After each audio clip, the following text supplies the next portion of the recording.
ناکہ بندی ہوئی ہے.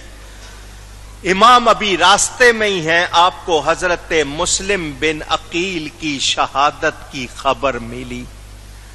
آپ نے استرجاع انا للہ و انا الیہ راجعون، اس کو کلمہ استرجاع کہتے ہیں، یہ پڑھا اور حیران ہوئے. ابھی تو خط آیا کہ 18,000 نے بیعت کر لی ہے، تانتا بدا ہوا ہے، اور اب ہم یہ سن رہے ہیں کہ ان کو قتل کر دیا گیا. یہ کیسی بات ہے؟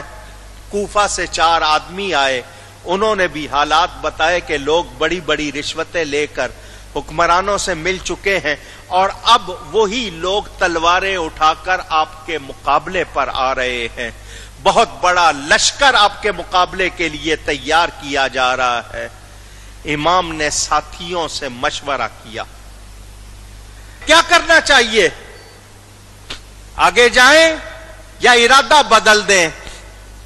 سب نے یہی کہا، پیچھے نہیں ہٹنا چاہیے. اتنی جلدی اتنی بڑی تبدیلی کیسے آ گئی؟ ہمیں جانا چاہیے، معلوم کرنا چاہیے. امر الہی کو مغلوب نہیں کیا جا سکتا. امام نے بھی اعلان کیا، میں اپنا فرض پورا کروں گا.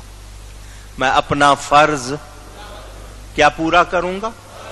جو ذمہ داری مجھ پر عائد ہوتی ہے میں اس کو پورا کروں گا.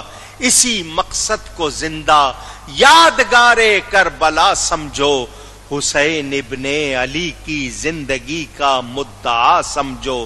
وہ لوگ جو آج زبانیں کھول کر اپنے منہ پھاڑ کر باتیں کرتے ہیں، ان کو سوچنا چاہیے. امام کے پیش نظر اپنی جان ہوتی وہ واپس لوٹ جاتے، ان کے پیش نظر دنیا ہوتی وہ سودا کر لیتے، مگر امام نے قربانی دی. کیوں؟ ان کے پیش نظر دنیا نہیں تھی، دین تھا.